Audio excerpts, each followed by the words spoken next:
42 cidades do norte, eu acabei. E você está, essa cidade aí vai resistir?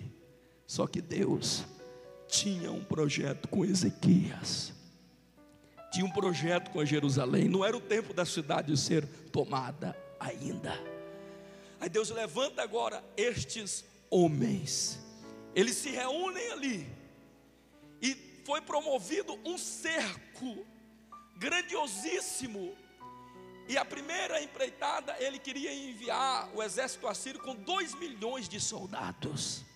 Aí ele achou que a cidade era pequena, o povo era fraco, e não precisou de muita gente para destruir as outras 42 cidades, que o Deus era o mesmo Deus de Israel. Só que o povo que havia sido vencido não estava buscando a Deus. Quem estava tomando de conta desse povo lá do norte eram outros sacerdotes, que não tinham guardado os mandamentos de Deus. Mas lá naqueles dias, quem estava oficiando eram os filhos de Corá, homens de Deus, homens de valor. E quando se levanta alguém no templo orando por você, por isso que é importante vocês orarem, para que Deus mantenha este homem de Deus em pé. Ele vela por todos vocês. Ele, estando bem espiritualmente, pode vir a guerra que for, não prevalece. Pode levantar o inferno, mas as portas do inferno não prevalecerá contra esta igreja. Os filhos de Corá estavam ali determinados. Mas como sempre tem os covardes, e Deus não gosta de frouxo, levantou-se 1.500 homens, os melhores soldados de Israel. E sabe o que eles fizeram? Fizeram um colunho, um acordo, uma rebelião, e dissemos: certamente morreremos. Deus não pôde livrar as 42 cidades dos nossos irmãos do Reino do Norte. Nós seremos vencidos, seremos presa fácil. Então eles resolveram se entregar. Mas este homem, Senaqueribe, não era um ser humano, ele era sanguinolento, ele era terrível. Sabe o que aconteceu com esses 1.500 homens? Senaqueribe o abraçou e trouxeram: vem para cá. Depois que eles estavam desarmados, ele deliberou a terrível ordem para os seus trabalhadores, os servos, que cavasse uma vala de 100 metros de comprimento por 6 metros de fundura, e colocaram e jogaram à força. Quebraram primeiro as pernas, depois os braços, e um após um foram amontoando e jogando lá dentro daquela cova. Depois que eles estavam lá dentro daquela cova, sabe o que este homem fez? Pegou as pás de terra e foram jogando todo aquele entulho por cima daqueles homens ainda vivo. Ainda vivo, homens que não souberam esperar o agir de Deus na vida dele. Isaías estava dizendo: olha, para Deus livrar a gente tem que buscar um pouco mais de Deus. A gente precisa buscar um pouco mais de Deus. É por isso que Isaías 55, ali desde o versículo 1, está falando da busca de uma fonte, de uma água, para se ter uma sede. E este povo precisava buscar um pouco mais de Deus e da sua justiça. Então ele ordena agora que se invada a cidade de Jerusalém. E quando o cerco está ali naquela cidade, já para destruir, já havia passado 47 dias de cerco sobre a cidade de Jerusalém. Então ele ordena que para o dia seguinte seria ordenada a peleja. Na alva do dia eles estão lá, e quando eles vão ali enfrentar, invadir, destruir a cidade, eis que ao longe, e agora eu vou entrar no Salmo de número 42. O Salmo de número 42. E lá vem uma corça caminhando. E naquele tempo estava há 2 anos e meio sem chover sobre a cidade de Jerusalém, sobre o reino de Israel. O Salmo 63, versículo 1 fala a respeito disso: como a terra seca, sedenta e sem água, a minha alma tem sede de Deus. Era um contraste com o que estava vivendo aquele momento, sem água, sem sede. E a corça, o cervo, vinha correndo, e ela a 20 quilômetros, pastor Darkson, sente o cheiro da água. É aguçadíssimo os sentidos da corça.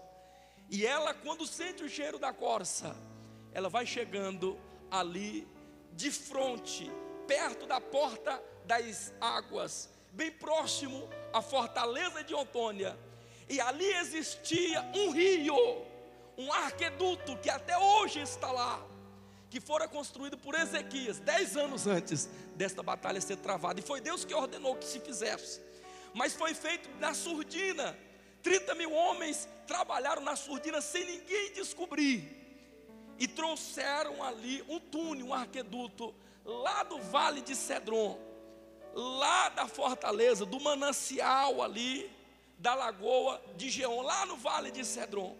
E ali eles trouxeram aquele túnel por baixo da terra, cavando, sem ninguém observar, sem ninguém olhar. Era ele de 6 metros de largura por 4 metros de altura, por onde passava aquelas águas cristalina.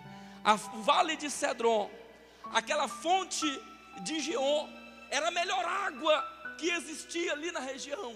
Não tinha nenhuma contaminação, era a melhor água, era cristalina, era branquíssima.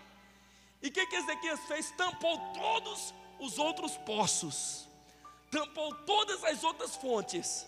Aí o exército de Senaqueribe, depois de 47 dias, pensou que ia vencer o exército de Israel, sem precisar pelejar, somente pela fome e a sede. Mas havia um rio, aí está o versículo 4. Há um rio cujas correntes alegram a santuário, alegram a cidade de Deus, o santuário do Altíssimo. Deus está no meio dela, não será abalada. Ainda que o exército assírio estava pensando, estava acreditando, meus amados e queridos irmãos, que estava tudo perdido, que eles estavam morrendo de sede. Havia um rio que passava por baixo ali da porta das águas e alimentava todos que estavam sedentos de água. Eles passando bem, tomando água fresquinha, e o povo lá sendo conduzido água a quilômetros e quilômetros de distância para o exército não morrer de sede, o exército de Senaqueribe. É assim que Deus cuida de você, meu amado e querido irmão. É assim que Deus cuida de você. O diabo está pensando que está secando a sua fonte. O diabo pensa que já acabou a sua esperança. O trabalho do diabo é tapar os poços que você tem cavado, porque Deus nos chamou para sermos cavadores de poços. Cavador de poço fala no mergulhar, no agir do Espírito Santo de Deus. Então, se o diabo cavar um poço, Deus vai abrir lá do vale de Cedron, da fonte de Geom, um rio com águas cristalinas, que é o Espírito Santo de Deus sobre a sua vida. E quando isso acontecer, meu amado e querido irmão, você vai ver o sobrenatural de Deus acontecer na sua vida.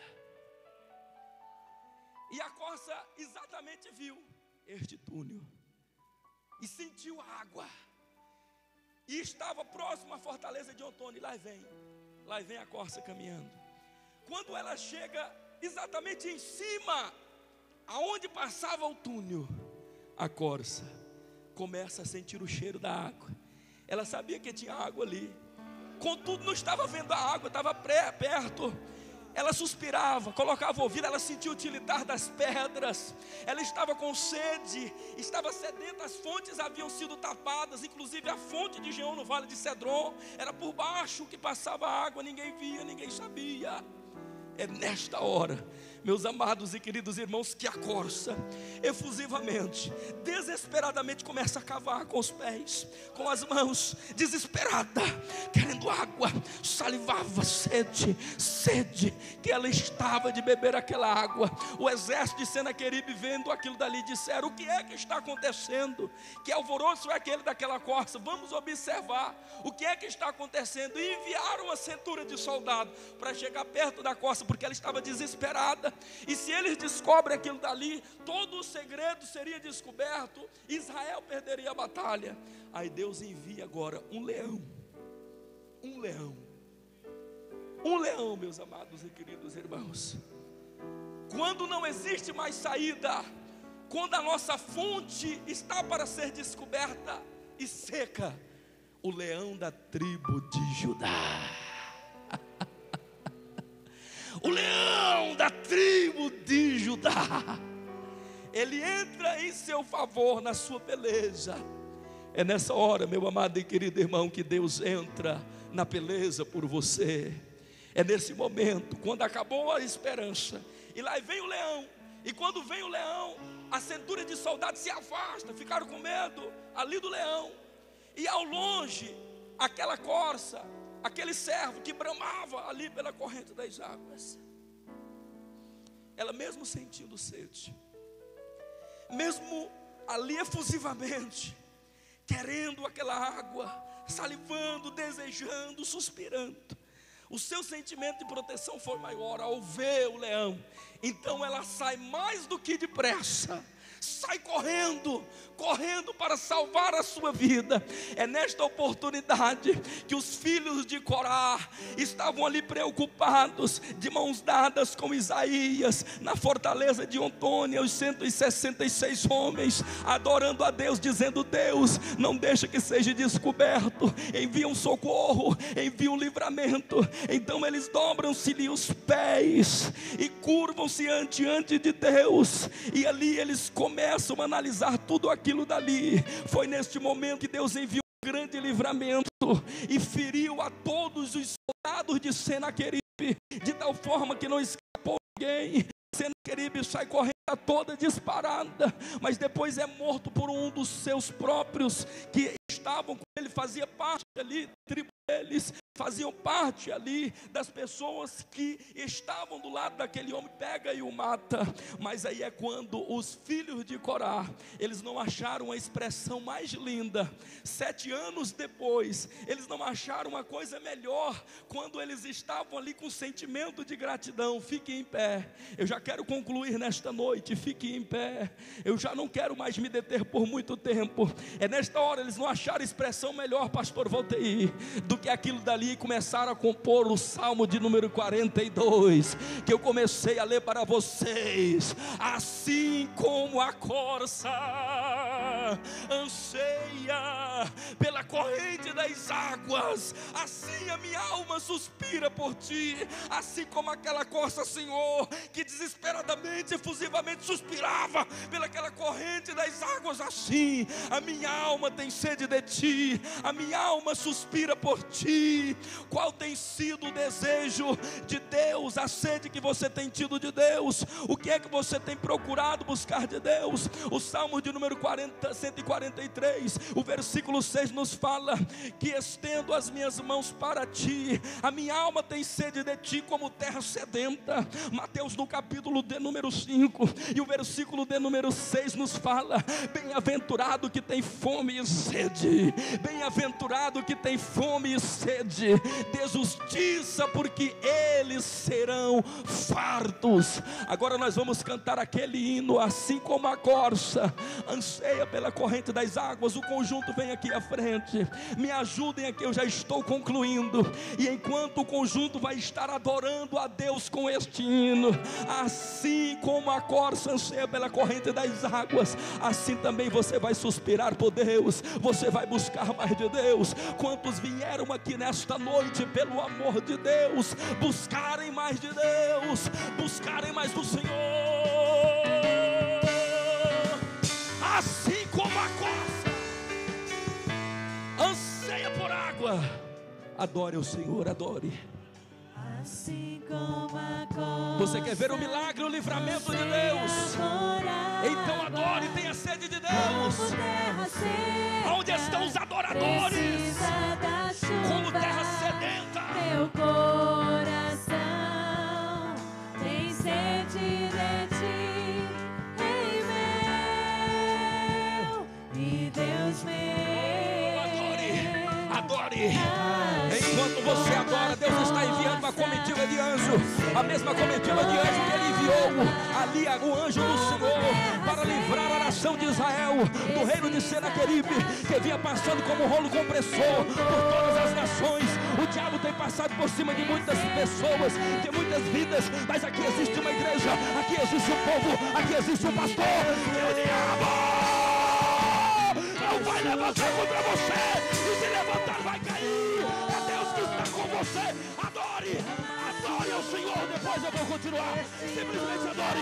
Quando já estão sentindo a presença de Deus, levante a sua mão, glorifique e exalte o nome do Senhor. Adore, adore, adore ao Senhor. O meu coração